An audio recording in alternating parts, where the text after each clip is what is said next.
Hold on, I got buttons. No, my button was pressed. We're on. Yes, confetti. You're on Yes Confetti. Okay, great. Hi, everyone. Good evening. Welcome to October's Boston Unity Group meetup.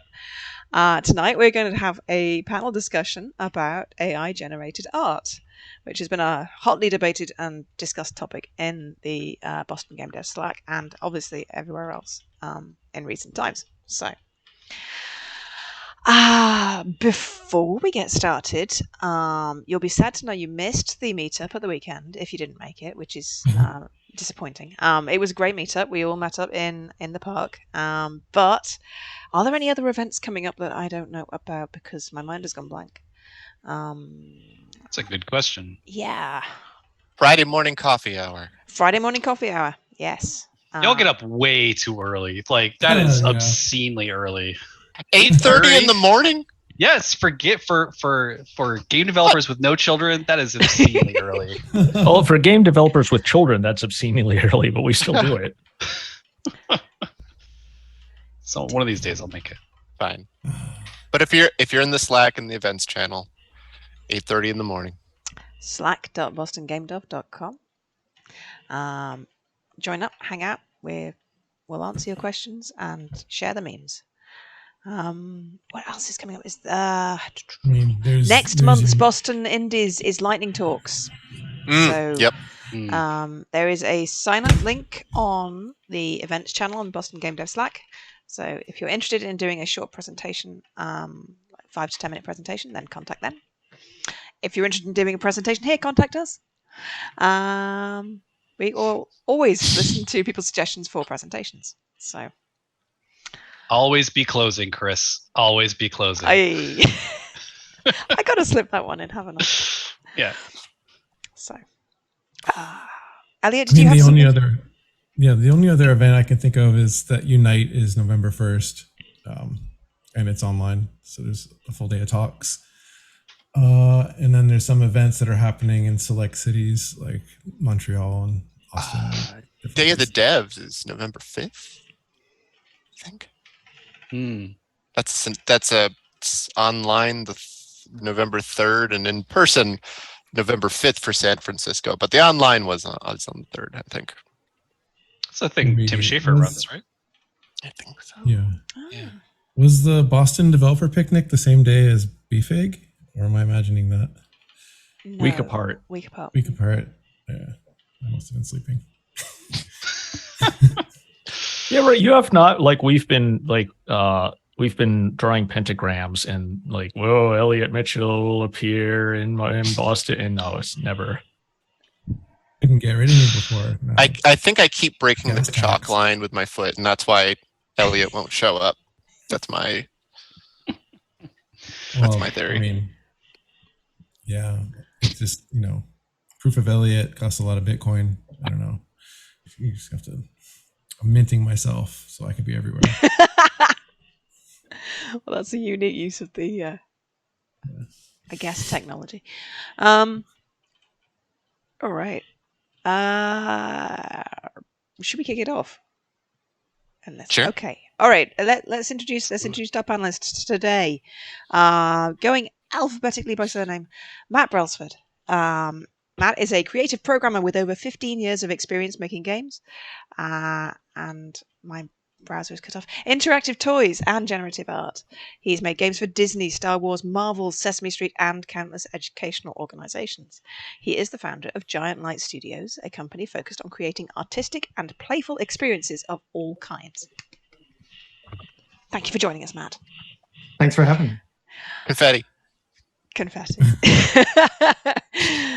Next, we have Aaron Cooper. Aaron is the founder and owner of SemiMyth Entertainment LLC. When he is not hanging out with his wife and cats, he is leading his team on A Lion's Age, a narrative strategy game based in South Asian history. You did have a better name for that the other day, didn't you? Confetti. Oh, it's more of the my elevator pitch for A Lion's Age is now Warlord Dating Simulator. So it's still A Lion's Age, but that's my elevator pitch now. Awesome. Boyfriend Dynasty. What is it? Quick What off dynasty? the draw. That was awesome. Yeah. That's a good one. Patent that one. And finally, we have Ichiro Lambe back with us again. Ichiro is founder and president of Dejaban Games LLC, an independent Boston area game development studio. A 28-year industry veteran, he also advises VC-backed gaming startups, universities, and other industry organizations. It's only 28. I skipped a year. Wow. Yeah. Get cracking, man. And Matt's cat. Yeah, this is Joni.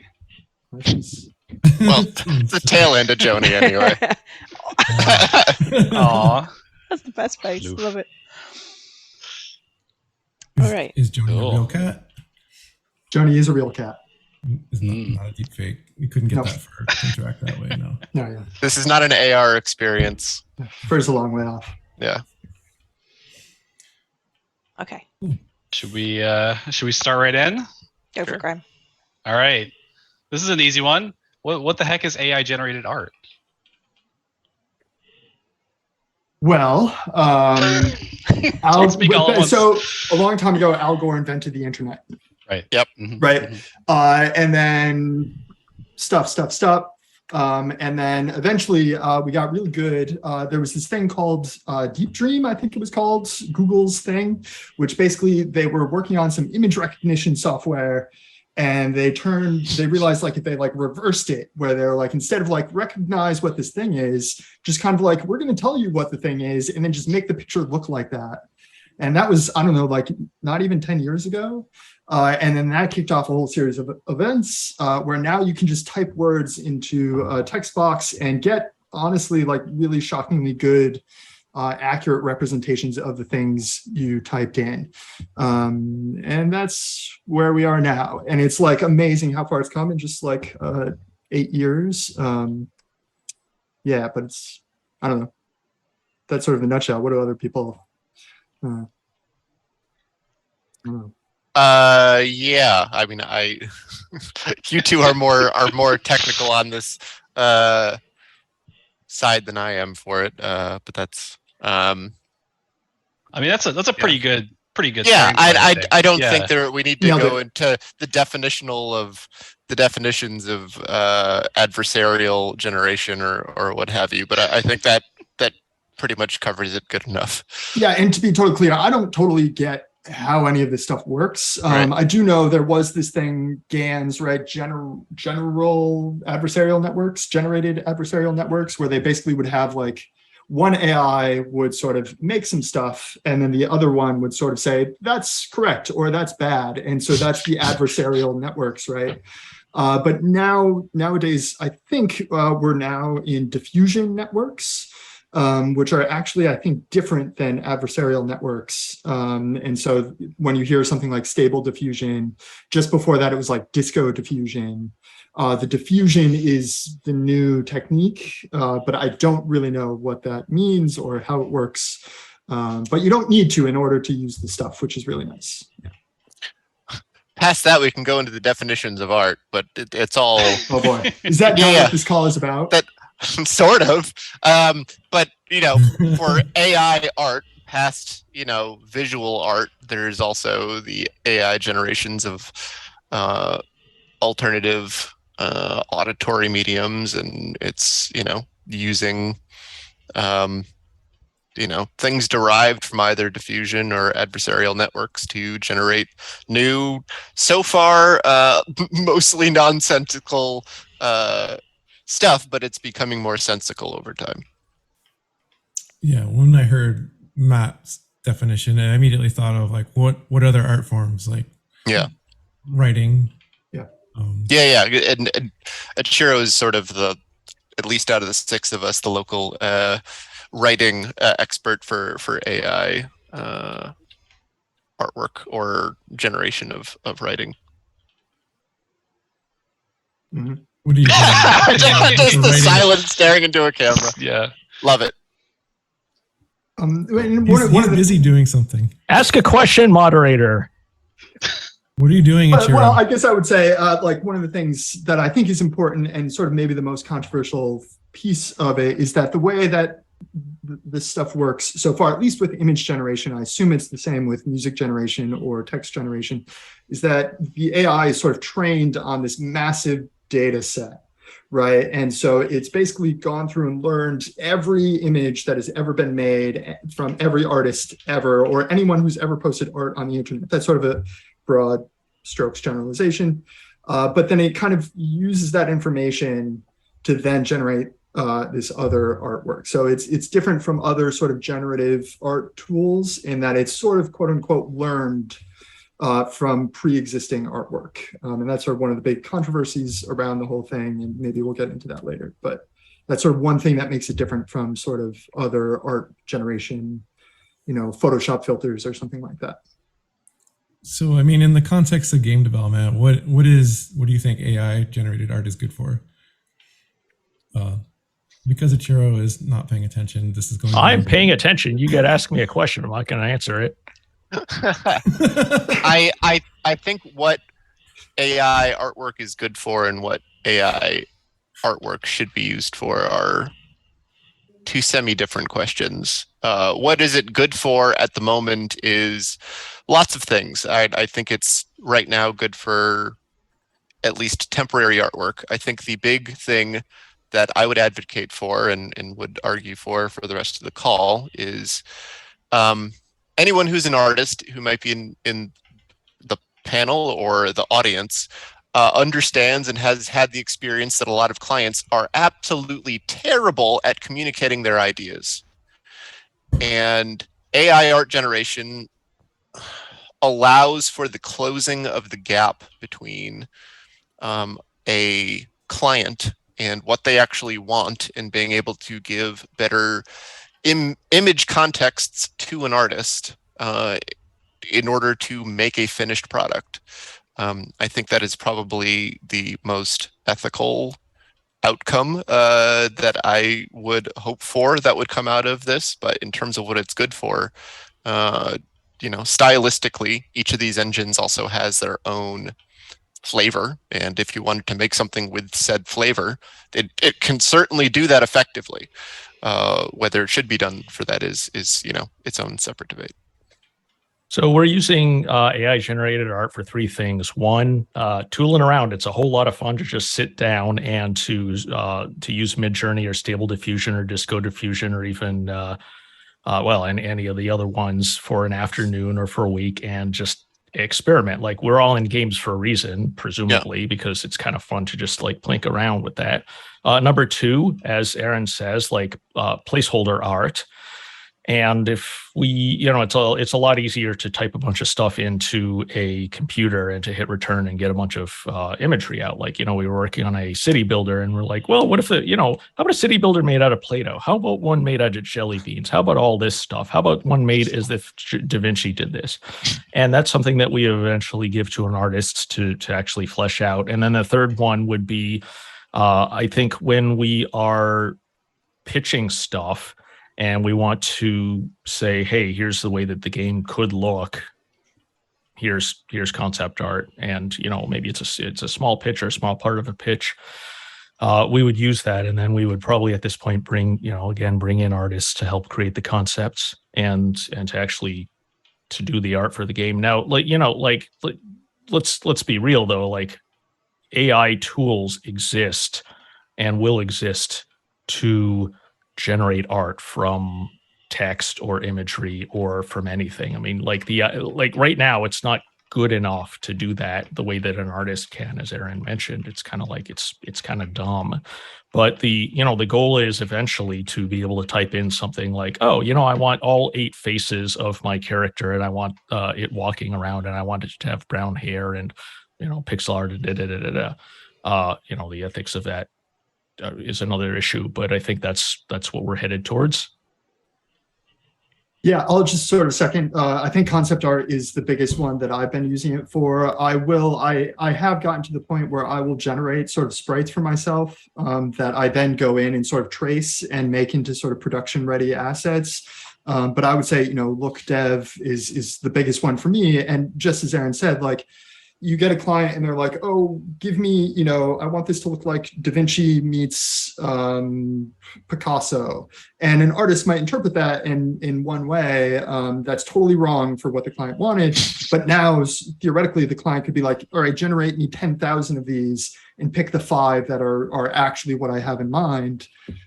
So I think that's the biggest concept art communicating looks. But then the other one, and I actually learned this, I think, from Ichiro, was using the text generation for just idea mechanic generation. So I'm making, a roguelike, and I'm like, okay, in this roguelike, there's a dungeon that the rooms move around. The rooms move around, and then just hit enter, and then it will give me, half the time it's garbage. But half the time it gives me 1 or 2 interesting ideas for mechanics. So almost mechanical concept generation as well as visual concept generation. And is the what about it makes it good for that sort of stuff? Is it just the speed of iteration, or is it just like the weird ideas it comes up with out of the blue, or whatever? Because I mean, there are a lot of extremely talented people out there who are concept artists and who very often will take 2 things like that, like Picasso and Da Vinci, combine them and make a really awesome thing that oftentimes, if they're good, is what the client wanted because they're good at communicating and understanding that. But I'm just curious, what advantage does this give over the traditional process? Yeah, exactly what you said, just speed. Like I can generate 10,000 images in an hour and tweak them as I go and be like, oh, you know what? I actually don't want the color green. So get rid of the color green, do it again, right? And that would be a really time-consuming and expensive process with a concept artist. For me, I can spend all day and generate tens of thousands of images to my heart's content, then pick the ones I want and then give it to someone to so it cuts out that sort of back and forth. It's kind of frustrating process. Yeah. Like, again, like my wife is a graphic designer. I've in my previous life before my current role, I was a account exec at a digital marketing company, and we'd be dealing with a restaurant, and the restaurant would be like, oh, we want this like email to be juicy. I'm like, what does that mean? And then you just give them like all sorts of like they'll go out and they'll do the photos, and then they'll send the text, and then they're like, no, not this. This is what I actually meant by juicy or whatever. And if someone had the ability to be able to generate those things and do sort of like a first round iteration on their own to be able to translate those ideas before they got to the artist, it's an easier process for the artist, and it's a less frustrating time for the client. Also, you're like, if, as Ichiro and Matt were saying, if you're able to flesh things out, you can now match to an artist that is similar to the style that you're looking for, where if you don't necessarily know what that style is yet, you can go through a very expensive process of trying out a bunch of different artists and then spending a bunch of money, which again, there's some level of money that is not being distributed semi-inefficiently, and I would argue for inefficient distribution on a more frequent basis. But from the perspective of the client, you need to do that in terms of being able to survive as a business. So I mean, you kind of touched on something that I was going to ask, is like the 3 of you, Ichiro, Matt, and Aaron, are all sort of like indie studio heads, right? And so you, in your company, you probably find yourself using it more than other people on your team. Is that true? Yeah. I mean, so nobody else, like I don't have artists using any of this stuff, and I don't know if I want to have them using any in production art for, there are some legal and ethical reasons for that, but I think ideating is for us is just fine. Right. So in like a larger studio, do you see the people or know of people who are actually using this as more like producers or what? Oh yeah, I mean, I know a bunch of AAA artists using this stuff to make concept art, really, and then painting over it. I don't know if they would necessarily use it in their production work, but there's certainly that first step. Cool. Yeah, same. I don't know, and to kind of what Graham said, the one of the big benefits, even I think, so I'm not traditionally an artist, but I think if I was, one of the things that I like so much about it is that it gets me out of my comfort zone. It would do things that I wouldn't kind of habitually do. So I can say, oh, you know what? What happens if we throw a little bit of, Picasso in here? What does that do? And then maybe it gives me some weird idea for a new eye shape that I would have never considered, because I always make eyes a certain way, right? And so I think even, again, this is sort of in the realm of concept art. But I think that that's one of the primary values. I think that it could be used for production art for a Magic the Gathering type game, or a game where you just have lots of static images. I bet we're going to see that. That's probably the closest we'll get to direct from AI to production art. I bet we'll see something like that really soon. Oh, but we've already seen that. There's at least one game on Steam that it was created entirely by AI generated art. I don't think it's very good. Yeah. I don't think it sold very well. Kotaku did pretty harsh, or maybe it was Kotaku. Somebody did a really harsh piece on that. But like, yes, I went looking for tarot cards for my wife on Etsy. There are AI generated tarot decks out there. I think, like maybe we'll talk about the limitations of the current generation of AI tools right now, but they are being used. They are going to get better. Presumably, they're going to get more interesting and more three-dimensional, perhaps. And I think we're going to start seeing something at the AAA level soon. Yeah. So along the lines of limitations, maybe we can talk first about like what areas is this? Like, we've talked a lot about concept art, right? Are there other areas where this is sort of excelling now, or is it still too early to make any headway in other places?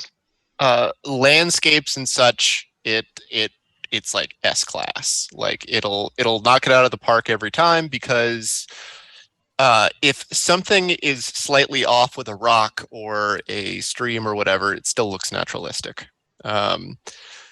Faces, for the most part, Midjourney and Dolly is probably the best out of sort of the subset of them that for faces. Midjourney is pretty good, but you still get the occasional lazy eye or third nose or whatever on a face.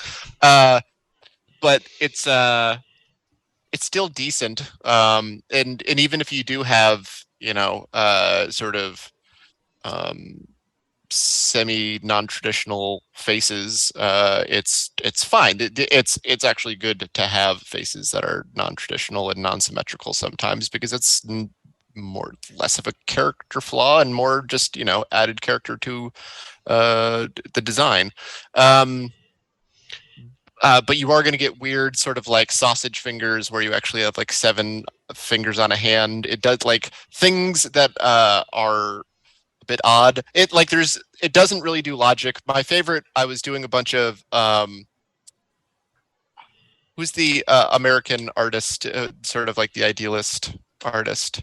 Norman Rockwell. Rockwell, yeah. Yeah, so I was doing a bunch of Rockwell paintings with Dolly, and my favorite thing was like a man drinking a beer on a lawnmower, and he had his feet up. He still had shoes on, and there's 2 pairs of shoes by the lawnmower. Like it obviously it doesn't understand that there was a different the number of shoes that are present doesn't necessarily have to make sense. Yeah, so there's a logic missing. There's the anatomy is not necessarily sensical at the moment. I think it's gotten really good. Like, if I can share my screen out, I'll show you the latest. This isn't my stuff, but the stuff that Midjourney can come up with. I think you need to have a Midjourney account to see these, but like, I think you can get one for free. But like, traditionally, if you're familiar with this stuff, there's like Disco Diffusion, I guess, is the older one. But Dolly and Stable Diffusion are more photographically interesting, and Midjourney is more like impressionist painting and so forth and so on. But I think Midjourney's been feeling the pinch, and they've been trying to do more of the photo stuff, which this is. This is a Midjourney created piece, and so is this. Yeah. So, to Graham's question, what can you do with these AI tools? You can pretty much ask it to create an illustration of a thing, and it will create it for you. And it has gotten, I mean, like, there you go. There's Iron Man, like doing the ironing. I think that there's a lot of people have been just sort of doing silly stuff, but then there's like, this stuff is actual art that you might see like on an ArtStation thing, or you may have already seen it as an ArtStation thing. depending on how closely it hews to the source material. But like this stuff is actually, this is visually interesting. It's cohesive. It's complete. There's that's clearly print right there. And we do get some of the sausage fingers, and I don't know, there's this dude here. But like this, like you can create illustrations, and that's what it's really good for now. I'm going to try to stop sharing my screen, but I don't know how to do that. So when you say like it's really good at doing illustrations like this, are these just like the cream of the crop, or is this sort of a good, selection of like a random sampling of what you would get out of something like this? Oh, I would say both. And the great thing about some of these is that you get to see behind the curtain of what everybody is doing to generate these. So for example, here is the prompt used in Stable Diffusion to generate this. If I were to put this prompt in like this, I would probably get an image kind of like this out of it. So like there's a lot of bad stuff coming out of all these things, but there's just a torrent of, this is the torrent, this is from, I don't know, today or the last hour or something like that. Yeah, crazy. Yeah, a couple others. So I agree, right? Like, and kind of the problem areas. So faces for a long time were definitely a problem area. One, because we're so good at recognizing faces that if things are off, it just immediately reads as a problem. But so one of the sort of recent, I don't know how recent developments is like there's sort of plugins, at least for Stable Diffusion, called like face restoration or face something, restore faces. And that's some other piece of AI that will sort of take a piece of AI artwork that has a busted face and fix the face for you. And so in the tool that I use, I can just like check a box like, hey, are you generating faces? Check this box and you'll get better faces. And I almost always get good faces. I will say hands are like basically a meme at this point of like how terrible they are. But to be fair, I feel like human artists also have a hard time with hands. And then one other sort of strength, or two other strengths that I can think of, are scaling upwards. So scaling up images, that's been around for a while, but like these tools are really good at scaling up. And then let's see, what's the other thing that I was going to say? Fixed it for you. Scaling up, and then the other thing, in painting and out painting, I think are really interesting, where you can take an image that already exists, and maybe you generated something that you like, except there's this weird blemish, or there's a cat in there and you really wanted a dog, and you can just like erase that thing and say, okay, generate it again, but include a cat there, and it will like fill in the gaps and kind of paint it into the scene to make it look right and have the right lighting and all of that stuff. And outpainting is sort of the same thing, just around the borders. So those are two sort of interesting techniques that are sort of new with AI art. I made my anniversary card for my wife using Dolly's outpainting, and it was an Art Nouveau gingerbread house with a pumpkin patch, and she was a crab and I was a goat. And there you go. One of the prompts. Wow. Awesome. Well, it was a number of prompts because it's outpainting. It's actually like 6 or 7 different things glued together, with parts of the corners used as reference to expand the generation to new territory. So yeah, we've mentioned a lot of the AI tools that are out there currently. Which tools have you each used, and which would you recommend for people who are just starting down this rabbit hole? So I would say, so I've been using Stable Diffusion. I've used Dolly, I've used Midjourney. I think Midjourney has some of the best sort of like, if you want beautiful illustration concept art, I think is just some of the most beautiful kind of artwork. But you have to use it in Discord, which I think is still true. And there's sort of like a real limitation. Dolly, you kind of have to pay. You get some free credits, but then you have to pay. Stable Diffusion, at least 1.4, I think 1.5 as well, has been open sourced. And so you can use their tool, but you can also download these tools to just run it locally. And if you have a decent GPU, I have like an RTX 2080, which is a good GPU, you can run it locally and you can run as many generations as you want. And to me, that is so valuable. There's just no limit. I can run it all day constantly. So if you have a decent graphics card, that's sort of what I would recommend, is Stable Diffusion. And specifically, there are two tools. One is, if you look up on GitHub, Automatic 1111, those are numbers, not like 0 or ONE. What is this branding? I don't know, but it's this open source tool, and it is by far, it's the one that I see everyone using, and it kind of incorporates a bunch of plugins. So it's got that restore faces, it's got a bunch of tools for upscaling, it's got image to image, so you can like draw in the app itself and then have it, render an image with your text prompt. So I really love that one. You need a little bit of, you probably need to know how to use Git. You probably need to know how to install Python, stuff like that. There's one other tool that's also Stable Diffusion. I can't remember the name of it, but it's sort of like a one-click install. And so you just like download it, run it. It does everything for you. It's not as good of a UI, but if you're less technically savvy, that might be the way to go. For in terms of cheapness and no installation, and you still want to use Stable Diffusion, I recommend Night Cafe. It's just an online website. They give you 5 free credits a day, and you can just futz around with playing around with prompts. If you find out that you like it, then you can download something like what Matt had mentioned. I've used Midjourney, DALL-E, Stable Diffusion, Disco Diffusion. I'm sure I'm missing some, but yeah, I've played around with a bunch of them. I only use Midjourney. I think that Stable Diffusion and DALL-E are kind of interesting, but in my opinion, a little bit soulless for most of their stuff. I've results from DALL-E, which I would disagree with you on. Fair enough. That. I think so. Aaron and Matt are probably pretty good prompt engineers at this point. I will agree with you though that I think Midjourney, it's almost like anything I put in there, I got like stunning artwork out of, whereas Stable Diffusion, I really had to sort of craft. I get some, like 80% of it is junk. But I'm now getting like just really incredible stuff if you kind of know how to speak the language out of Stable Diffusion. And so like Ichiro was showing for Midjourney, which is like, here's all the popular posts. There's lexica.art for Stable Diffusion, where it's the same thing. It shows all these images, and then you can copy the prompts. And you'll see if you just go to lexica.art, there's some really beautiful stuff, but there's also maybe some not safe for work stuff in there. So be warned, it's the public internet and people are using this stuff for what you might expect they're using it for. So yeah, be warned. Have any of you used any of the audio tools, like generated stuff?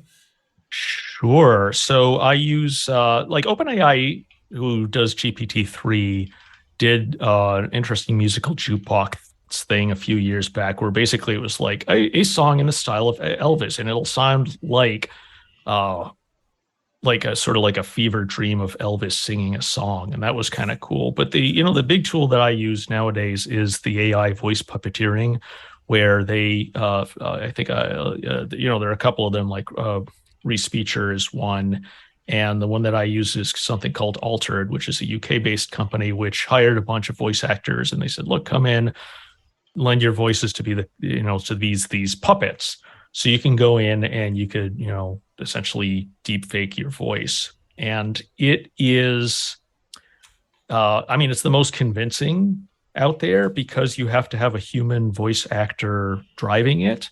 There are other things that do text to speech that sort of purports to make something sound like a real VO actor is doing it. Don't believe any of that, at least this side of 2027.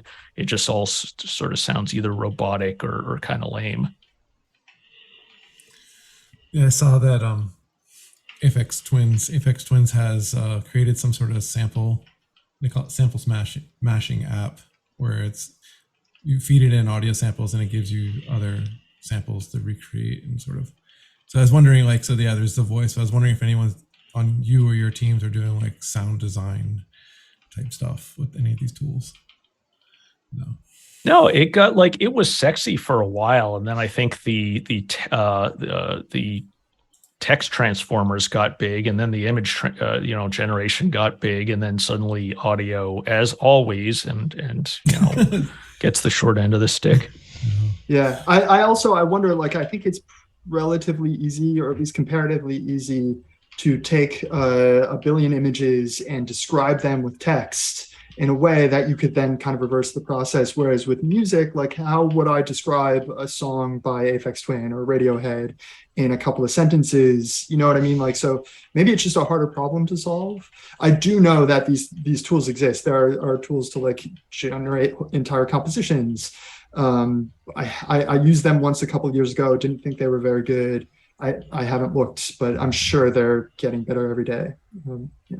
Yeah, I mean, there is a bunch of metadata out for music, right? I mean, Pandora did that whole music genome project, and there's like, there's a lot of ink spilled about stuff. To wit, here I'm posting OpenAI jukebox is the thing that I was talking about. That basically, hey, rock in the style of Elvis Presley, and it sounds kind of like the kind of deep dreaming stuff that the audio version of that we had a few years ago. So the question is, with more metadata, as Matt says, are we going to get better such things? I don't know. Right. I mean, kind of like the question I think has been alluded to a couple times now is like, I mean, are there ethical concerns around this content being Of generated? course there's ethical concerns. I mean, what do you like? There's a million ethical concerns around it. Yeah. What are they? I mean, what are they for you? I'm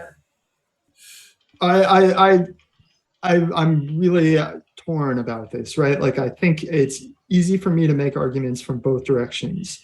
I think the most compelling argument that there are ethical problems is that none of the artists that are in this data set were like, yeah, go ahead, you can use my art. So that's right there, I think is maybe the biggest issue that I see with it. Coming from the other direction though, I don't think, I think 5 years ago, if I had hired an artist and said, hey, could you make me, some 2D art, and it's Picasso meets Rembrandt, or it's two modern artists, blend their style for me. I don't think anyone would have any real ethical concerns about that.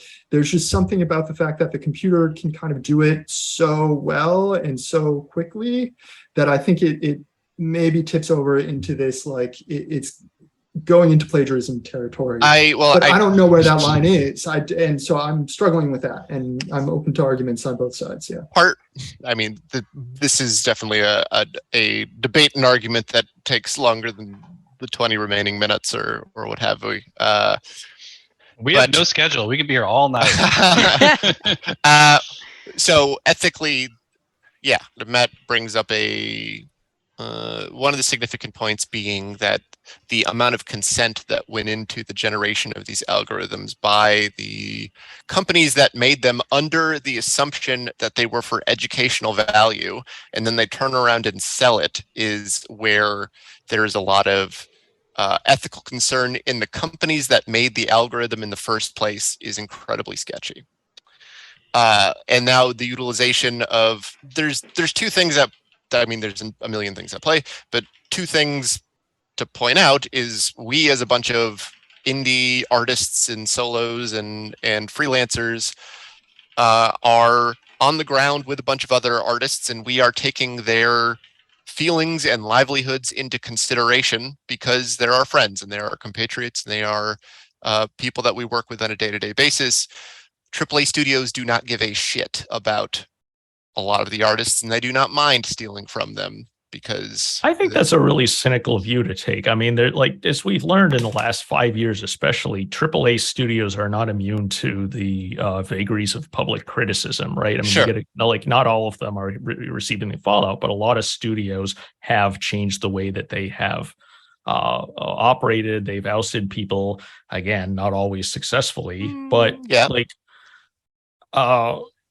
the question is it going to be is it ethically okay for a big studio to use a stable diffusion that's not trained on a bunch of copyrighted recent works, right? I mean, that still removes a bunch of work from the hands of artists that it could be hiring. Now, like, my contention is that the AAA studios are all going to they have always run a Red Queen's race, from Alice in Wonderland, where they're all trying to outdo each other. And no time in the last 25 years have budgets gone down on any of this stuff. So I can't imagine that it's like, oh, we're gonna hire fewer artists. No, they're just gonna have more artwork.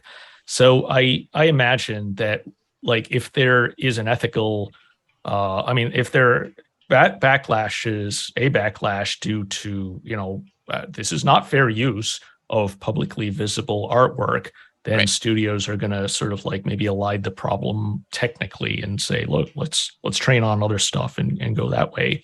And then at that point, is it fair to create a tool that doesn't require as skilled an artist to use? Because like right now, I'm not a great artist. I can create a great work of art or something that sort of like could be plastered onto the side of a van without too much problem. So where's the cutoff for that? It does dry up the well for newer artists. Like we were having a conversation on and I apologize for interrupting, Chris. Okay. We were having a discussion on our weekly dev lunch over in the Western Mass, and we were talking about how difficult it is to find an entry-level position for even engineers. And once you're in there, now it's a lot easier. Well, it's the same thing for artists, and the fact that you don't have the experimental, inefficient money being sloshing around for newer artists. This makes it more difficult because now there is less people who are commissioning artists who are of a improving skill grade. That's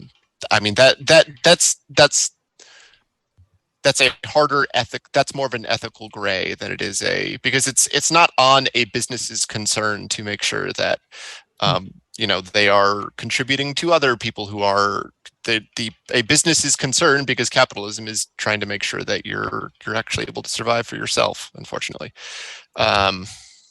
Anyway, that's lots of ethical gray. Yeah, I think this is kind of where I love that you sort of articulated this. I think there's something, there's a whole part of this that just sucks. Like if you're an artist, this fucking sucks probably. Like this skill set that you worked a million years for, you poured your heart into it, and now anyone can go type a thing and get really impressive results. And I think Aaron's right. I think there's going to be at least some jobs that are lost or sort of that would have been there, won't be there. That sucks, right? But is that unethical? I don't know.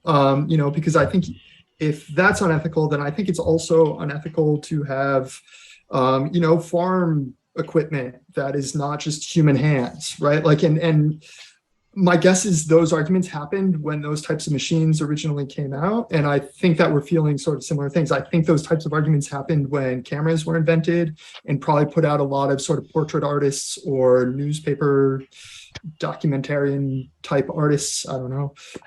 That is definitional Luddite, beginning of Luddites. Yeah. So I don't know, it sucks, but is it unethical? I don't know. And, we're going to put out a bunch of doctors, like we're going to have like machines that can diagnose every possible ailment you have. And maybe that puts out of work some doctors. Is that unethical just because some doctors lost jobs? I don't know. Maybe it sucks for them, but is that unethical? I don't know. When I started in game development 5 billion years ago, there was not the concept of a broad distribution platform the way that there is today. I worked my way up towards, being an indie, back when that was a thing or wasn't a thing. And I put a lot of effort in business development, and I got to the point where my company could be on this new platform called Steam and could be on this new platform called the App Store. And that was great. It was great for me. It was great for my business. It was great for my teams. And then that broke open, and suddenly everybody was able to launch a game on Steam. They were able to launch a game on the App Store. They were able to launch their game on the consoles and so forth and so on. It kind of sucked for me, right? Because I put in a shoot ton of effort in there, and suddenly everybody was able to do that. And it kind of felt bad. But on the other hand, it's kind of nice because you all are here and you're doing stuff and you have a chance to do all of that. I mean, is it ethical to have taken that away from me? I think it totally sucked. I can count the dollars that it sucked. But it really, I mean, like, it is the course of human progress. And I like, you know, as Aaron mentioned, I don't think we're going to solve this in the diminishing time that we have here, but this stuff is coming. You know, we didn't talk about the legal aspects so much, which nobody really understands until it's actually borne out in courts, how that's going to play out. But like, if it becomes fair use to use these big data sets, then the only thing that can perhaps confront the use of AI in art and, you know, audio generation did it at a wide scale is public sentiment. And honestly, I can't, like, here's my prediction is that I don't see that really turning the tide against all of the forces, you know, AAA studios, small indies that want to use it for right or wrong. And I think games are one aspect, but I have to imagine, you know, newspaper illustrations, people making banner art, all of that stuff. There's a whole class of artwork that I think will be pretty readily replaced. And so those companies are going to keep this tool around. Yeah, I'm sort of with you. I think there's kind of no stopping it, you know, for better or worse. It will just be a matter of like what types of data sets are available, what's fair use, what's not, and that'll sort of determine. Right. So I feel like it's something that's going to level the playing field in the same way that game engines did for development.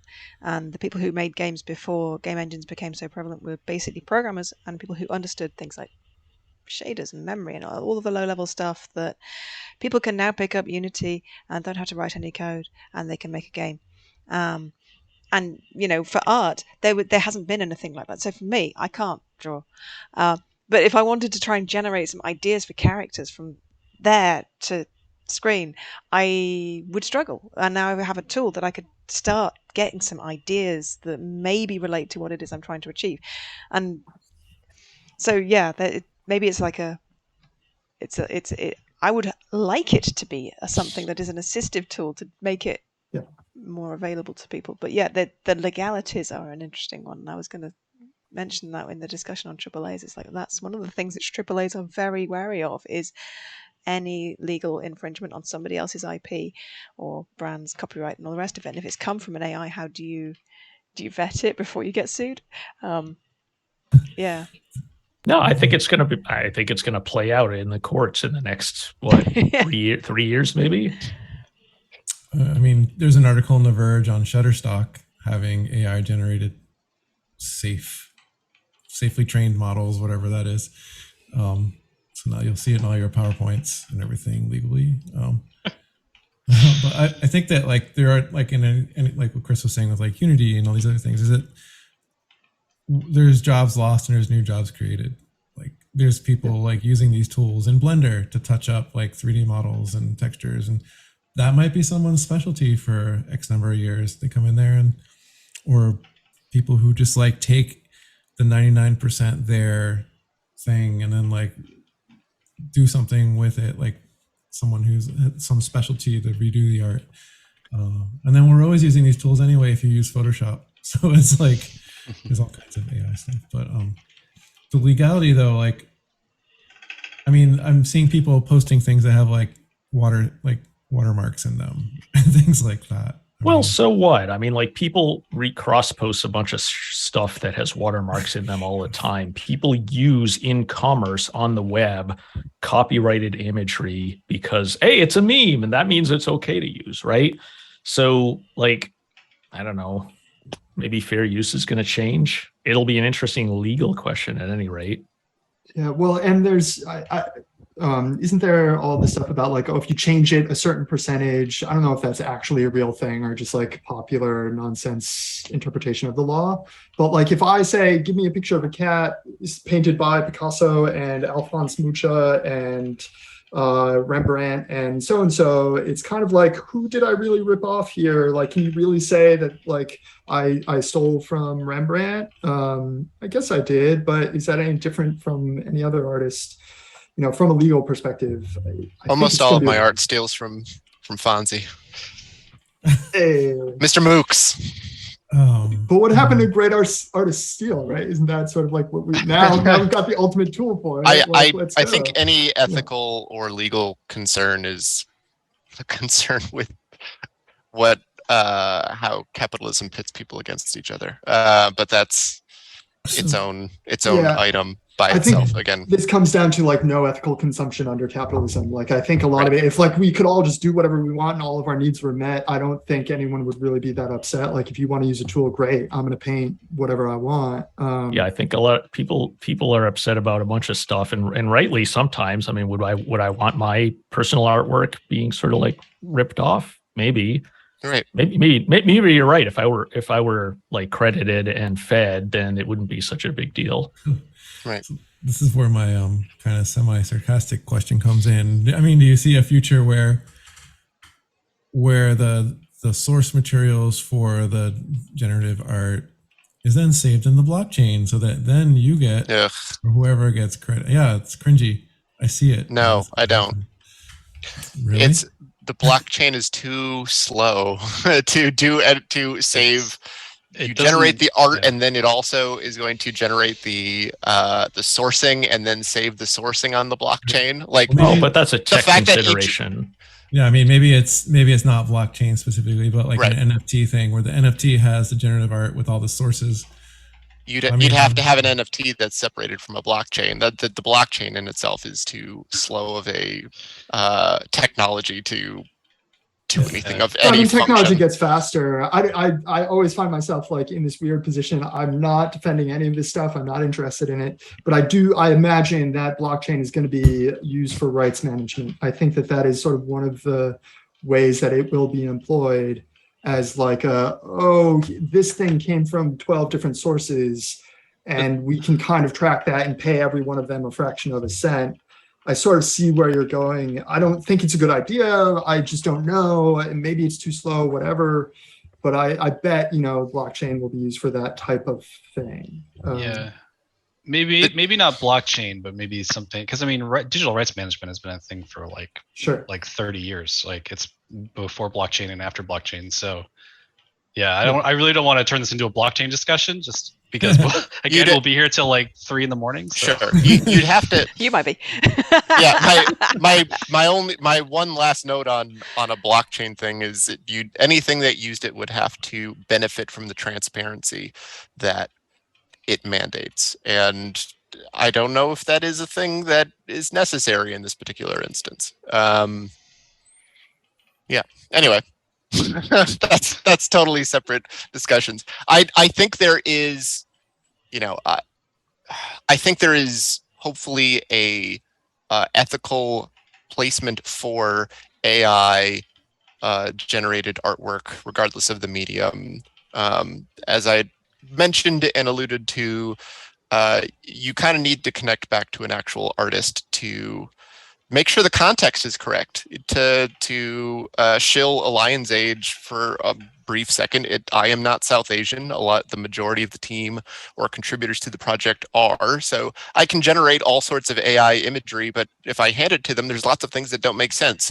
The turban isn't tied correctly. The jewelry isn't in the correct place. There's lots of things that, even though I think this image looks really good, there's lots of things that from a contextual standpoint, someone from South Asia would look at it and say, that's weird, maybe not even insulting, but it's sort of off. And if you're selling to a mass audience, you can't have it off. It needs to be correct, because otherwise they can't really relate to it, because there's that it's just not there. So from a business perspective, it is in the business's best interest to finish the artwork with an actual quality. I think that you're especially good about that, Aaron. And like my counter argument is Ricky Tikki Tembo, which like what the fuck was that shit? So I mean, things don't have to be culturally. I'm with you. Yeah, things don't have to be culturally accurate to be from a ethical and someone who loves the quality of the thing that they are making. Yes. It should be. I just want to go really quick. I wonder, regardless, again, not a blockchain thing, but like would artists feel better about this if you could guarantee, oh, hey, this image was generated with 0.5% of this artist's style, so they should get, some fraction of a penny? Would that all of a sudden alleviate a lot of the ethical concerns? I don't know if that's possible at all, but I do wonder if that would sort of help. One ethical thing that I see floated around and I try to try to utilize is like, only use long dead artists, right? Like, don't try to use styles from artists who are currently working, currently making their living, with their style. But use artists from 100, 200 years ago. Is that maybe a little bit more ethical? So if you are on the fence about it, maybe that's a more palatable approach. You're still always going to be using a little bit because it was trained on this huge data set, but it's maybe a little bit slightly more ethical. I think the opt-in is helpful, because that goes with, if, say Greg Rukowski, who's probably in half of all the generations for the past 6 months or whatever. If someone like Greg opted in, and then you have, if every time someone mentions their name or mentions something of their style, or because a lot of the binary variables in the back end of these algorithms, Greg Rukowski he's now bucketed into, concept art or whatever the 6 or 7 variables he's bucketed into. Anybody who is in those buckets, when it boils down the actual text prompt, everyone who trained the concept art binary variable gets their half a penny or whatever. Yeah, or, a world where it's like, buy the Greg Rukowski pack, and, maybe everyone gets like the classic masters in their default installation, but then you can pay $100 to have, reference this other artist that gets added to your training somehow. Maybe that's an ethical way to make sure artists still get paid. I don't know. I mean, even like Picasso, like if Picasso was alive today, he would put in like African art, African masks. Like if you've been to the Met or the MoMA, a lot of Picasso's early kind of cubist paintings where like they have them side by African mask carvings, and they're like that exact style. And Picasso would be like African mask, nude French woman.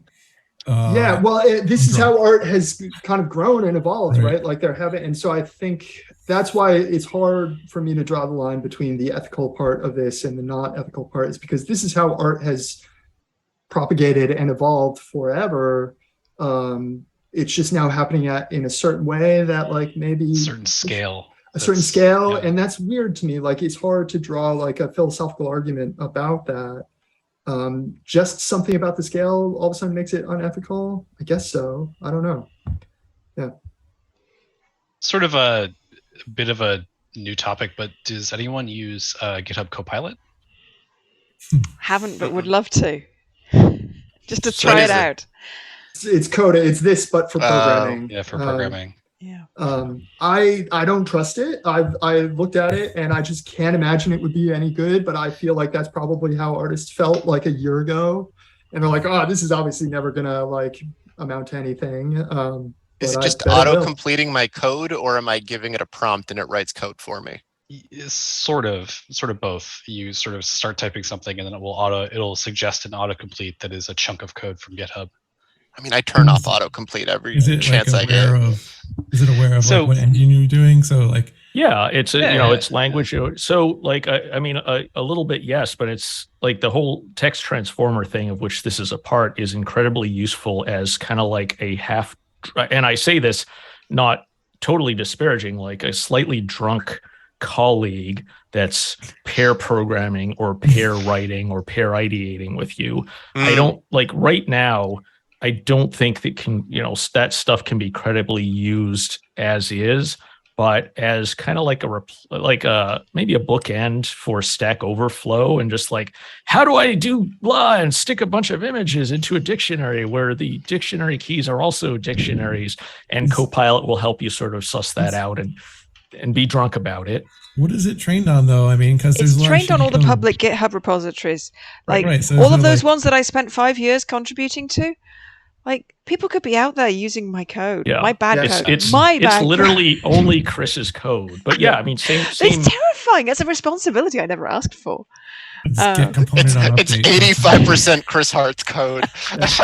only if you're Presumably, using though, crappy React stuff that I. Chris Hart is the Greg Rukowski Rukowski. of GitHub repository. Copilot. Yeah. Copilot. So I find this really interesting because, like, in my mind, they're sort of they're very similar. Like, I would feel that like an artist might look at something that comes out of DALL-E and be like, okay, that's fine. It did what you asked it to do, but maybe it doesn't have the line work that I would want, or it doesn't have the proportions or the composition or whatever. Sure. I'm just throwing out art words that I've heard before, and like engineering wise, it's like really easy to point to something and be like, yeah, this is like objectively slower than the code I could write. Like there's a lot more easy judgment there. But I feel like it's the same kind of argument because you're talking about like, okay, here's an expert in this field looking at some AI generated stuff. And here's maybe I'm not an expert in art, and I look at this art that comes out of it and it's like, oh, that looks pretty good. But an artist might say it's bad for all these other reasons. Like, how do you reconcile that? That's an interesting crossroad. The demand for pretty pictures by not people who are bad at drawing pretty pictures is much higher than the demand for drunken code by people who don't draw, who don't write code. I don't know. I think the amount of money yeah. spent on FANG engineers is probably really big. And yeah, drunken code right now, but like if you take 5 years ago art or AI generated art, and if you kind of like map that onto Copilot and say in 5 years it's going to be like replacing 80% of junior engineers. I don't know, whatever.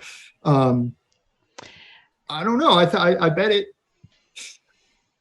If it helps you to solve I think it will problems. be comparable. Yeah. Sorry. Yeah. No, sorry, I didn't want to interrupt you. It just sort of occurred to me, is like if it helps you solve problems, then that's like an iterative tool that is there to help you solve problems. And no two problems are the same. And every time you come to a piece of software, you're having to basically, but they're mostly solved problems, things that people have done before. And we will go to Google, Stack Overflow, and all the rest of it. We'll go out and find those answers and learn in the process why the thing we're doing was done a particular way by somebody else, because Joe went on there, couldn't get the button to line up to the center of the page, and explained his situation, and then someone replies saying, oh, well, you forgot to do this, that, and the other, and you just get the answer. You're not going to get the context for the answer. You're going to become dependent upon the tool, and rather than the learning process of learning why, I don't know. Well, will that happen with art though? And I think I've heard that argument is that we're going to like all of the sort of junior artists are going to get wiped out because they'll be replaced by this tool. And then nobody ever learns the context about why to use this type of composition, why to use this color palette, because they're never sort of, and then there would become this gap at the lower end or at the entry level. And maybe we end up with the same thing in programming where everyone sort of forgets how to really do this thing. We just say, make me a REST API. Already, like, we've been there for 20 years. Like, how many people know why an 8195 by 8195 texture on the Voodoo 2 card was bad, right? I mean, like, you don't care about that anymore. I think that analogy is wrong, but you're making a good point. Like there's a certain like the whole reason people use Unity is so they don't have to think about like why texture sizes matter, right, on the GPU, right? So you're painting me. I have to know this. Modules and packages. Yeah, modules and packages. don't. Somebody else wrote that code and it just does the thing. They're a black box. Yeah. You import them into your project thousands of times over. You're using other people's code the whole time already. Yeah. And Ichiro made this point really early on, and I think this is true. It's not like we're just going to now do exactly what we're doing right now, but with like 10% of the workforce. I think we're just going to do 90% more work. We're just going to kind of push the frontier with this stuff. Whether it's, if I can write all of my code just by like suggesting what I wanted to do, then I'm just going to make much bigger games, right? Or much more elaborate work.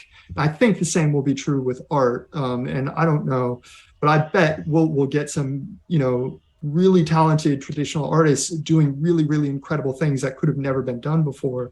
That's the stuff that really excites me about this. Like there's a ton of people just like, oh yeah, Cat in Space by Picasso, right? Like, oh, isn't this funny? But there are going to be some people who really, really do amazing stuff. And yeah. I think when this all makes it into like a filmic or a video kind of context, even more very stylized, it's going to be I think something just won either the Cannes Film Fest or one of the other ones, like a Dancing Crow or Dancing Raven, that's using this stuff. So it's already there. Yeah. Let's see. Not a dancing baby though. Oh, man. Speaking of that, But a 90s. dancing baby made out of jelly beans. That's Sure. yeah. I mean, yeah, we've been going a while. I wonder if the audience, I mean, the people on Yeah, Twitch. There has been a lot of question. conversation going on Yeah, there on the has. I street. think everybody has opinions. Is there a tool related thing that might be useful to talk about? Yeah. I don't like, so archive, arxiv.org. If you're interested in the cutting edge of this stuff, then subscribe to the ML channel in that, and then you get to see all these weird papers by like Google and actual scientists at Facebook. They're like, you can use ML to generate video of blah from a like a 3D stuff from text and all like really cool stuff. And I think that's 1% of my time is about reading the cutting edge stuff that we're not going to be able to use for a year. And that's what's really interesting to me. I mean, I don't know. This technology is super fascinating, but I feel like a big problem with it is that it demands this huge data set, this huge corpus of training data, right? And the people who have that huge corpus of training data are these big companies like Google and Facebook. Well, Stable Diffusion is open source. Sure. So Okay. and I already know people are sort of adding to it. So theoretically, there are at least some data sets that are not necessarily owned by these huge corporations, certainly DALL-E and Midjourney. And I think the people who originally made Stable Diffusion are sort of funded by, big evil corporations or whatever. Yep. Yeah. I think the biggest problem with all this stuff is that it is really interesting to explore, but almost not at all useful in the broad sense. Like you can use it to generate clip art of like Pol Pot on a banana motorcycle and kind of like mediocre tarot cards. But for now, that's it. The same way that like GPT-3, when AI Dungeon came along, everybody was like, whoa, this is super interesting. And then it kind of stalled out. What do we use?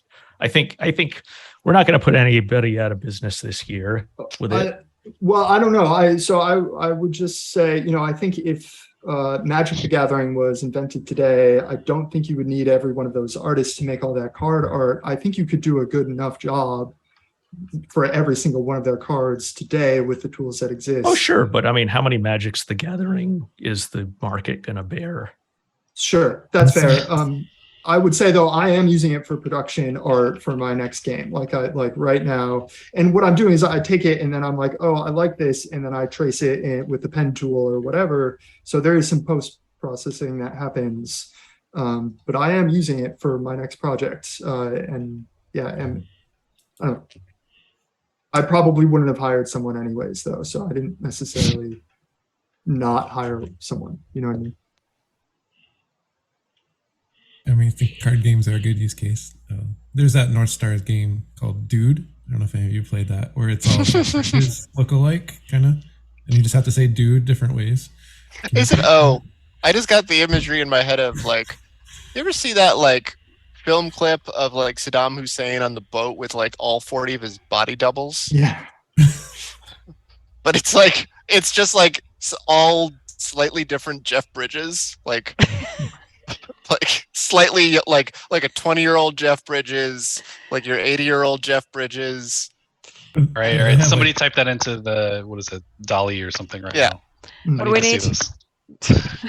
Jeff 40 Jeff Bridges on a boat. Yeah, 40 Jeff Bridges on a speedboat. I don't think this is going to work, but we'll try it.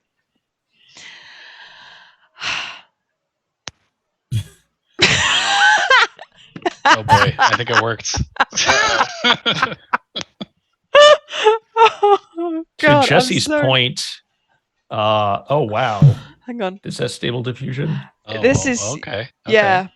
I'm not showing this with the Zoom, unfortunately, but yes, this is just for the benefit of those watching at home. That's an amazing picture. That's Okay. 39 less Jeff Bridges than I I was. know hoping there's for, really to be not enough honest. Jeff Bridges here. There are not enough Jeff Bridges there. No. I don't know. Speedboat really. Oh my so God. let's This see if is I can. Matt's screen. No wonder I was like, "What's going on with my desktop? My God, why are these icons?" It's Jeff with the J, right? It's not Geoff. It's a J, Jeff. Yes, not a G. Boy. My Oh, dude. speedboat that look like Saddam Hussein. No. Let's interrupt this. So we are officially off the rails. We are off the rails, but this will give me a chance. So while that's generating, so this is my to show the kind of process for like actually getting work. Here's some Jeff Bridges down here. I'm doing some look dev for my next thing. I'm making sort of an arcade game. And so here's just some general stuff, right? And then eventually I'm like, okay, I need some sprites. And it's generating sprites for me. And then look how much I go through to get the sprites that I want. Eventually I'm like, hey, I want it to look like Picasso. That doesn't really do very good for me. But I keep sort of refining it. This is all sort of one afternoon, maybe 2 hours worth of work. Like all these images that I generate, a lot of them are crap, 90% of them are crap. But I get closer and closer. Well, so an interesting thing about this, Matt, is that like your initial aesthetic from weeks ago was a lot different from any of this. And I don't think you would have been doing any of this exploration if it weren't for Stable Diffusion. Exactly right. Yeah. Exactly right. And so, yeah, I keep going. And now I think I've sort of started to hit on something that matches my style. It's actually generating things that look like sprite sheets and characters for a game. So this took a lot of sort of quote unquote prompt crafting, but eventually I got somewhere, right? But I'm still pushing, I still go, right? And like lots and lots and lots of spreadsheets. Yeah, and then I'm like, okay, I want some color palettes and I want some like lighting studies. So I then do that. Again, get kind of weird with it, generating color palettes. Do that. Okay, so here are the Jeff Bridges. It really does. It only wants. I guess there's only one Jeff Bridges. Is that 40 Jeff Bridges photos on a boat there? Should it be Jeff Bridges's maybe? I think you're probably gonna have to do it with outpainting. Like you have to erase a part of the boat and then add a new Jeff Bridges, and then erase a part and add a new Jeff Bridges. It'd probably be 40 Jeff Bridges bowling would get you better results. Oh yeah. But then I pick ones that I actually really like, right? So out of those thousands that I generated, and that's sort of the strength, right? Is that then I pick some that I think have some promise, and then I'll take them into Photoshop, right? And actually start tracing them. And so now this is stuff that was generated, but then I traced, with a pen tool or whatever. And so it's not, direct from Stable Diffusion to a thing, but I got a color palette that I'm really happy with. And I got some stuff that I never would have had the sort of creative power to come up with, but I'm really pretty pleased with, and I think will be great additions to my game. So this is, to me, the power of the tool. Yeah, I think you highlight, like, you approach this really well. Like you're using it as a starting point to develop your own style. And I think that's very similar to like when I was talking about the code thing, because I mean, that's obviously what I know the best. Like it's sort of like going to Stack Overflow and seeing an answer and being like, okay, I get the gist of what they're doing. I'm going to solve the problem the same way, but maybe not like line by line exactly that same code. Yeah, exactly. Right. And it's sort of like if I like an artist, so there's this children's book author that I love, or artist John Klassen. I love his work, and I really want to know, okay, what would a dragon look like in his style? And I can't go look at any books that he's done because he's never made a book of dragons. And this tool lets me sort of imagine that. And yeah, is it bordering on unethical? Maybe, I don't know, but I'm not using it directly. I'm using it to sort of generate Cyclops, right? You're using it to generate references, basically. Yeah. So I don't know. It's a powerful tool for that too, right? So if you could just take this and use it in production, dun dun dun, would you? You just said that you are, right? Well, I'm not using this stuff, but none of this would work in production. I would have to go in and I would sort of have to trace it, break it into multiple layers so that I could animate it. I would then have to animate it. And at that point, like how much did he really influence, and how different would it be than if I hired an artist and said, hey, make me a John Klassen dragon, right? Like, is it really that different? Yeah, it sucks. I'm maybe taking work away from someone or not hiring someone that I would have otherwise, and that sucks. I don't know that it's not ethical of me. I don't know, and I genuinely mean I don't know. And so I really would love to hear arguments about it, but I'm torn. I don't have an answer for you, Joe. I mean, this is slightly different, but there are tools, and Unity actually like sells one as a service. I think it's called Art Engine, where it like will create seamless textures based off of like, I don't know if it can take images that you just feed in, or like I know. Well, I think like Substance Designer do that. Substance had something like that, like bitmap to. Was it? Well, I think Unity deprecated Art Engine in favor of something that they are, as with everything, in process of creating, but also that is using AI-based cloud stuffs. Yeah.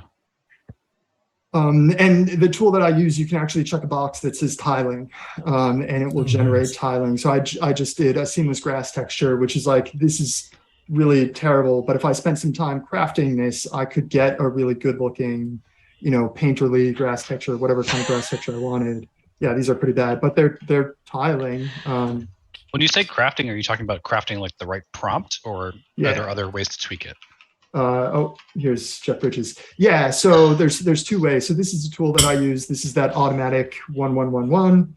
And so there's two things that go into a prompt. Well, there's a bunch. There's the positive prompt, which is like, this is the thing that I want.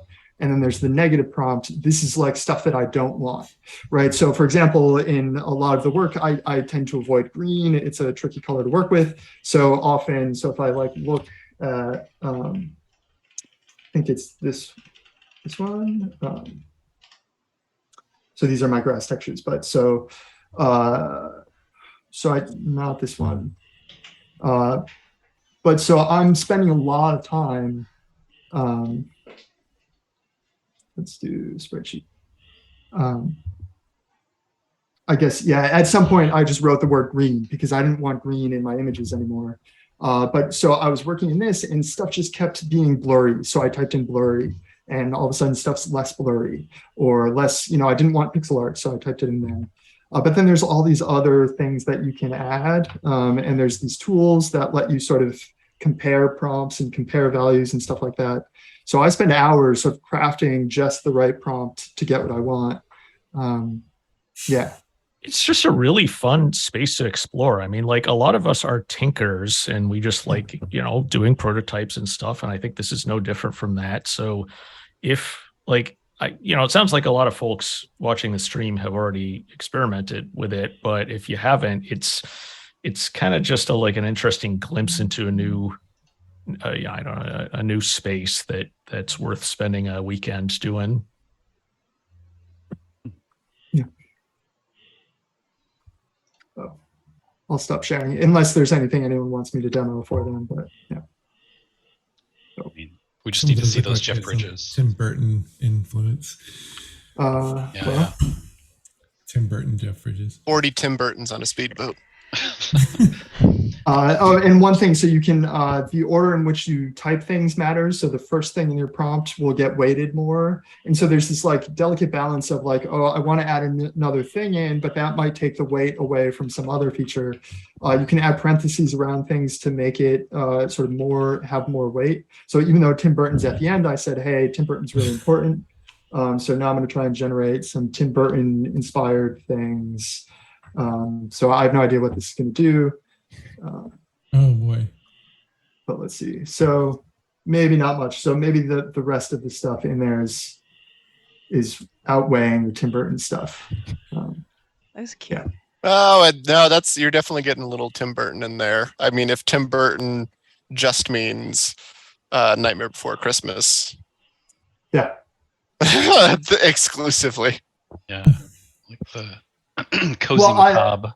I also, my art style, I was already added like little monsters with eyes and teeth. So that's True. kind of already sort of going in that direction. But right, that's already the flavor. Do you feed your images back into the tool and ask it to iterate on those images? There's a question. There was a question from NPC Dev who was asking, is there a way to make a more personal iterative tool that's more ethical by throwing out the big data part of ML art and instead letting an artist iteratively train and control a tool by using their own data? So if you were to start with your own thing and keep iterating on it and limit that data set to your own work, how is that? Yes. Yeah, that's definitely a thing you can do. I know that there are artists, I don't know them off the top of my head, who train exclusively their own data sets. And there are people who are like just sourcing their own images. They're not making their own images, but they're sort of crafting their own data set themselves. And that's sort of its own creative process, right? But then, yeah, you absolutely could just say like, here, only train it using my artwork. That's a really hard process to do. And I think requires like really super powerful GPUs. But it's definitely a thing that can happen. I bet we'll see it more.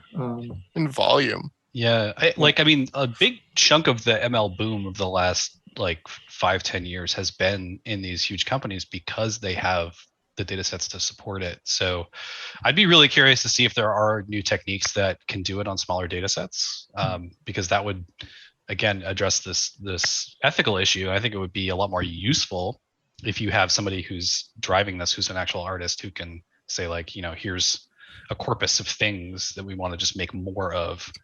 Like, is there a way to do that? I think that is an incredibly important point, because sometimes, like you say, you have all of, you have all of the internet to train GPT-3. Whereas if I want to create a new level for a game that I'm working on, I can't do that, right? I mean, I have like 180 levels to train on, and then that's not useful enough to do some stuff. So I think if the models get a little more interesting in that way, we'll you've been using GPT-3 as well.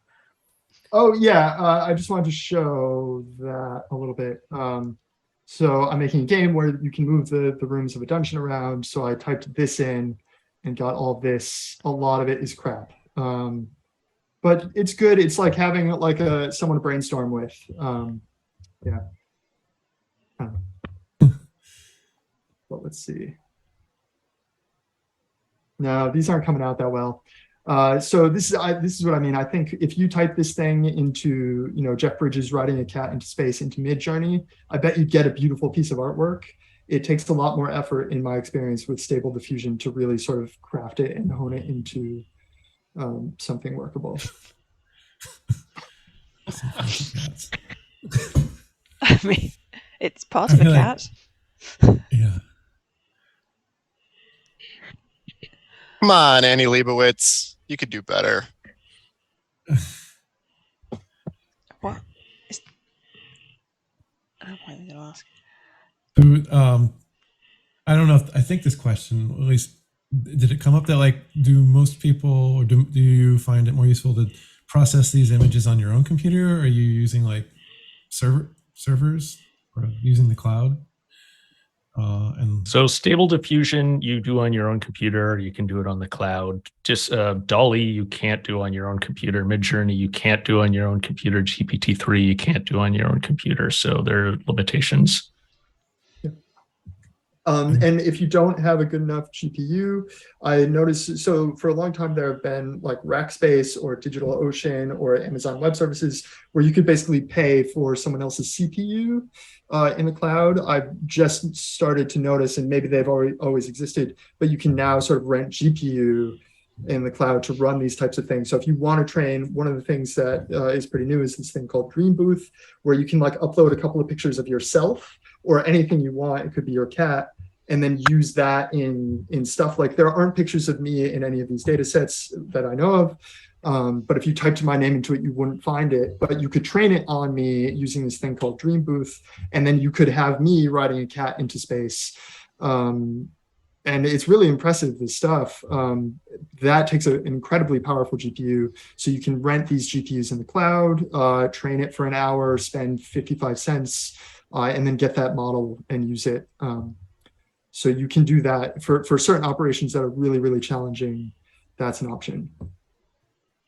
Is anyone you're aware of sort of live feeding their games with generated content? I don't know exactly what you mean, but I know of two examples sort of like that. One, I saw someone, I don't know how he had it set it up, but there was basically a camera in Minecraft. He would like paint in Minecraft, and then you would see Stable Diffusion using image to image, where it would then sort of like paint it in whatever style. And it was pretty, I'm sure it was sped up, but it was really, really interesting because it's very easy to create interesting shapes in Minecraft and then have it immediately translated into a painterly style or something like that. And then I saw someone doing the same thing with VR, where it's like scanning the room, sending pictures of the room to Stable Diffusion, then bringing it back in and sort of plastering that on the walls. And that was trippy and awesome. So I'm excited for that kind of stuff. Yeah, I think that was Stable Diffusion and Touch Designer, maybe, and something else. Yeah, I know of an instance of project I worked on, one of them where there was sort of like AI generated art, but we had to spin up AWS servers, and it was like expensive for whatever they were doing. Yeah, I think in terms of image and video generation, I don't think that's going to be used in wide scale. And the only example of kind of like ML generated stuff on a live game I can think of is way back to AI Dungeon, way back.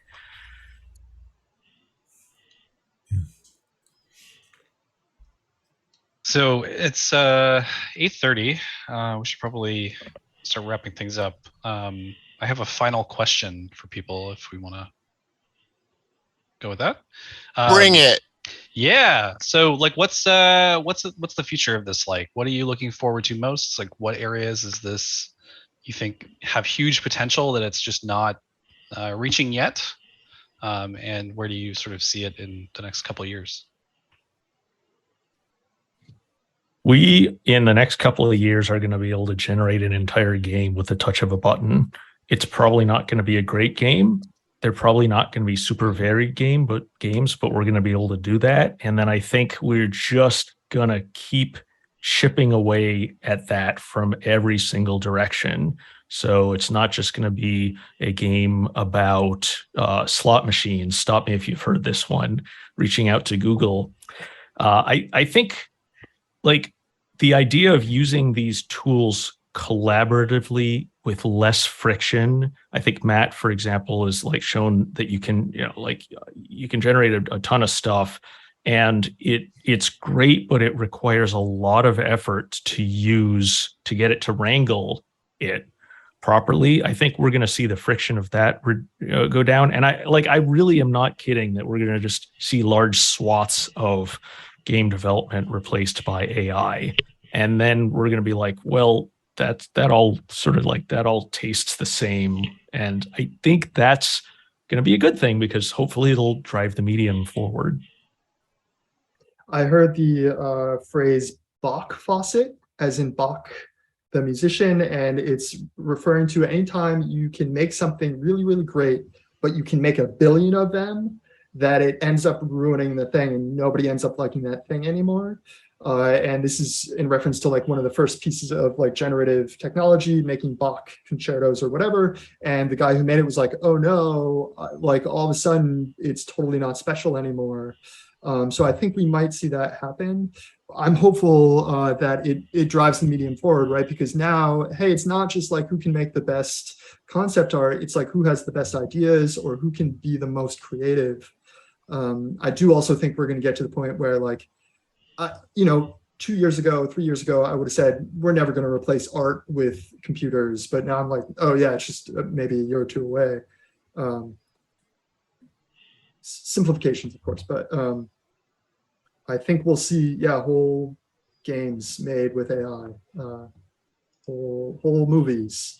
I want an episode of Friends where Joey and Phoebe kiss, right? And it will generate that thing for you, and you can just watch it. I don't know. Wild.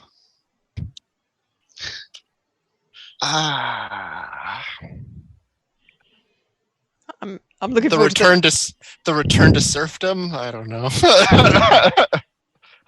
I don't disagree with either things that Ichiro or Matt said, but yeah. Who knows? All of the joy will be sucked out of work to the point where a revolution will be forced to happen. I look forward to a post-capitalist society. Rejection of capitalism, rejection of computers, rejection of technology. We'll just go back to being, in a cabin in the woods and I don't know together. I don't know if any of that's better. Yeah, I did see a post a couple weeks ago where someone was making the observation, I'm doing the chores around the house while my computer is making art. I really thought the future would be the opposite. And yeah, listen, I've already stated my thoughts on it. One thing that someone else posted, but that in the near future, in the distant future, these tools will be indistinguishable from search engines, where it will just be like, hey, I'm looking for this thing, right? It's going to feel a lot more like, hey, I'm looking for this thing, and maybe it doesn't exist yet, but these tools will let you find it, right? Mm-hmm. And I think that's interesting. I bet we will see that sooner rather than later. Yeah. There is this phenomenon in AI too, where the more accustomed people get to an AI technology, the less it becomes AI and the more it just becomes technology. Yeah. So like pathfinding, for instance, was like cutting edge like sure. 60 years ago. And you look at A*STAR and you're just like, yeah, whatever. It's just a stupid thing that finds a path, right? Yeah. So maybe that will be the case here too, where we just sort of look at this as like, oh yeah, it's just a thing. It's not even. I think that's going to happen with blockchain. They're going to make blockchain boring and simple and consume no power, and then we're all going to be like, "Oh man, it's blockchain." Yeah, it's got to get. We're not talking about blockchain. Nope. This is on you all. You brought it up. I did not. I'm blaming Elliot. I didn't blow. Yeah, I do that. Yeah. Sorry. Cool. Well, does anyone? Do you have stuff to plug? Like, we should have done this at the beginning. We should have done. That's true. Matt, what have you got to Matt, plug? go first. Sure. Giant Light Studios do work for hire, mostly programming, but also some creative artsy types of programming. Currently working on Betty and Earl, which is a puzzle game where you control everything at the same time. It's beautiful. It uses no AI artwork. It is not on the blockchain. It is handcrafted. I hired an artist to do some of the concept art. But other than that, I did pretty much everything myself. Although I did sort of do generative music, not AI generative. But yeah, it's a puzzle game. Check it out. It's coming to Steam before the end of the year. If you message me, I'm happy to give you a beta key. Play the whole thing with some bugs right now. Oh, there's a demo, isn't there? I think I played. There is a demo. Yeah, there's a free demo on Steam. I had a good play of the demo. It's good fun. Oh, thanks.